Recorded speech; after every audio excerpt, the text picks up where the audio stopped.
In this episode of Britain, a Developing Country, we are travelling to the 5th largest city in the UK, Liverpool, to visit Greg Pope, an individual who left a rather unique occupation to become a property developer in this growing city. I'm Greg and I'm the founder of the Magnus Group. I first started off in the oil and gas industry. I was a deep sea diver in the North Sea and I had a slight change of heart that I wanted to be in business and work for myself. I got into property development for two reasons. It was a byproduct from our estate agency brand, but also it was for the freedom that property development can give you as an individual or as a business. We were getting offered an awful lot of below market value deals, and from that we were developing them, selling them or adding them to our growing portfolio. After that, once we'd shown a lot of people what we were doing and that we could do it, we were being offered an awful lot of larger properties for conversions, semi-commercial and commercial space. That has been where our passion's driven us now to larger property developments. The property that Greg first took us to see was located on Derby Lane, just outside of the city centre, in an area which is experiencing rapid growth and major investment. Greg was keen to show us around the town and talk a little bit about why he has identified Liverpool as a golden opportunity. Liverpool, many of you know it as the football club, but I know it as the growing city. Liverpool actually won the Capital of Culture Award, and with that came a lot of investment. Now we can drive through some of the areas in Liverpool that once was maybe a lower end and you wouldn't really explore them types of places.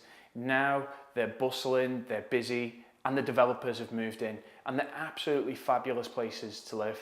Greg was kind enough to take us on a drive around the city to find out more.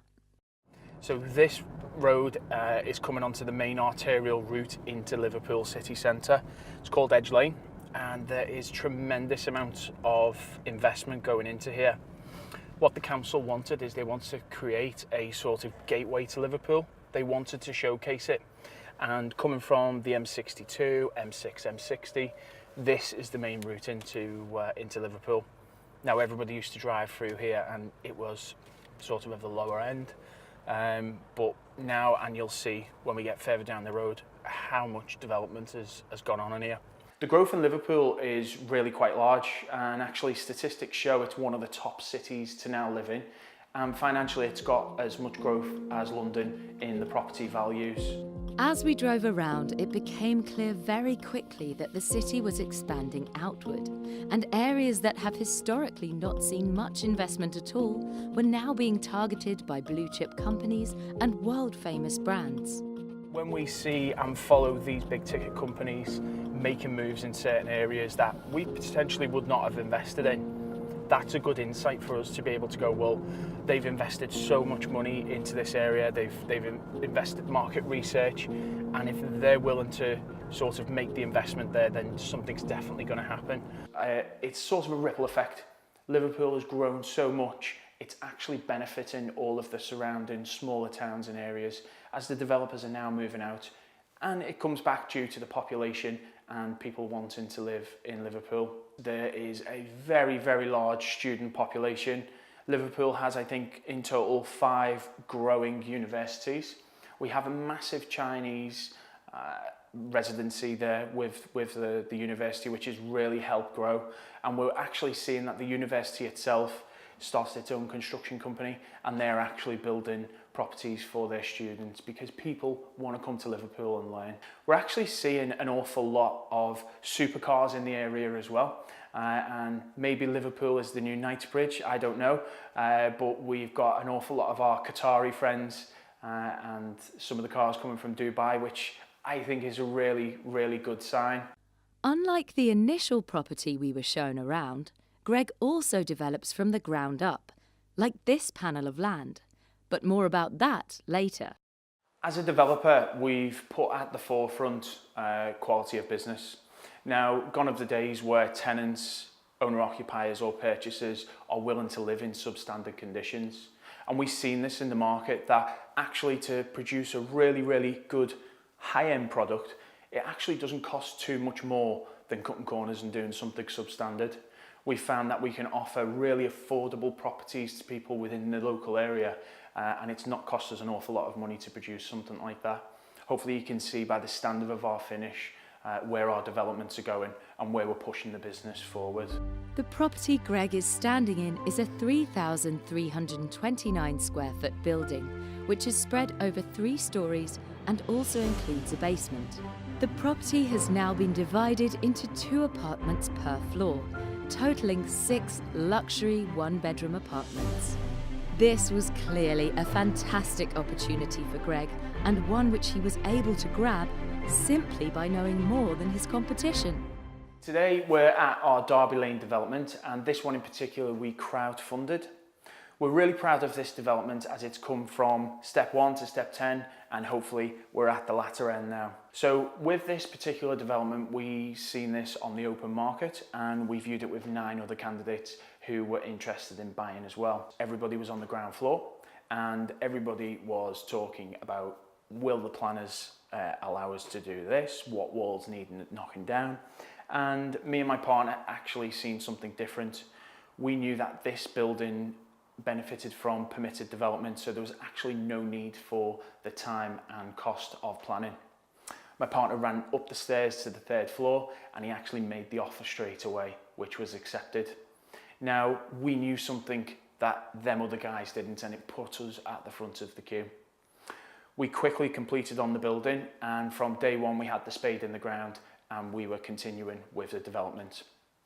We've actually turned this from a office use into a C3 residential, and we've done 6 really nice 1-bedroom apartments that we're going to offer to the rental market. Whilst many developers go from large dwellings to houses of multiple occupation, what is particularly interesting about the method of development that Greg uses is that he comes at it from the other direction. So the market is really diverse, and a lot of people prefer to develop properties into HMOs.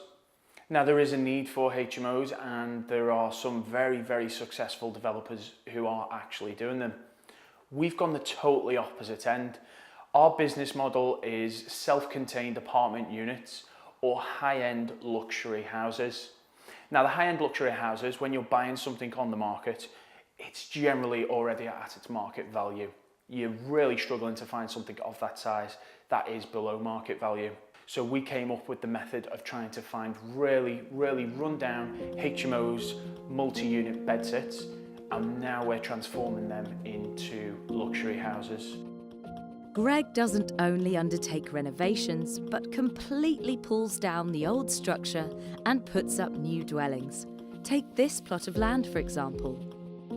Greg purchased the site with outline planning, which, at the time, was part of a commercial building and scrubland. He then pursued to purchase the commercial property adjacent to this in order to obtain more space and applied for demolition. On completion of this, he then resubmitted and gained an extra 6 apartments on the site, which made it a very commercially viable undertaking. Another interesting thing about Greg's developments is how he funds them, normally through crowdfunding. So crowdfunding, we are really excited about this process. We've gone down the conventional route of bank finance, but now we've found crowdfunding and anybody can get involved. We purchased this with 100% crowdfunding, and basically we open it out to the market. We do lots of social media and lots of coverage on what we are about as a company, and hopefully people are enticed in getting involved with the development. The property that we purchase is within an SPV, and the SPV shares are then split between the individuals who invest from as little as £100, and it could be anything up to the full price of the development.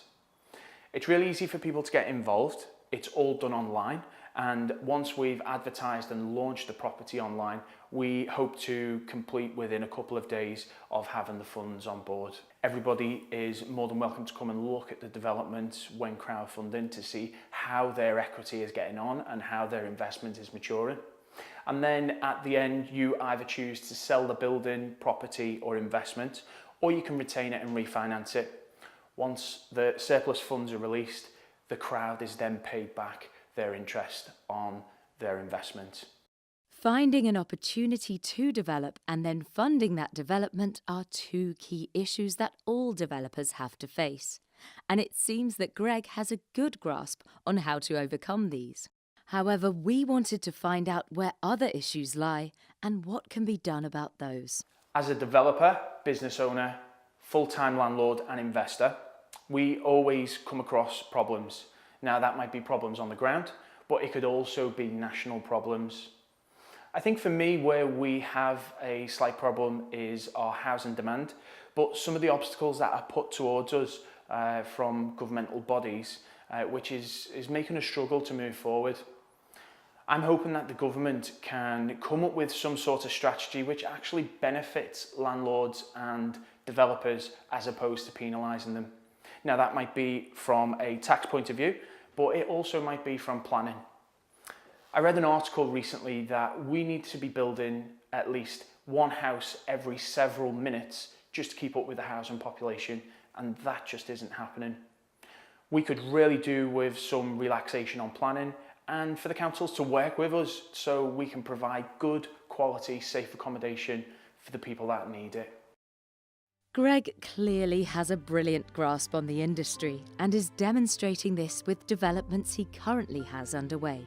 However, we want to know what's in the pipeline. So for us, we have a really exciting pipeline. We have conversions like this, but we are exploring a lot of new build development sites. Currently, we have 2 sites of 20 apartments, but we also have a site of 6 luxury, high-end detached properties within a gated community. That's something we're really excited about. And with all this knowledge, what advice would he give us if looking to get into the development industry?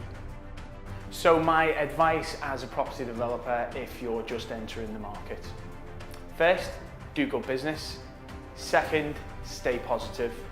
The property industry is hard as a whole on the best of days. So remaining positive and doing good business will propel you forward. We've found that doing good business has opened other opportunities and we're able to connect with other like-minded individuals. The law of attraction plays a big part of our life, and we find that what we put in, we end up getting out. So good business and stay positive.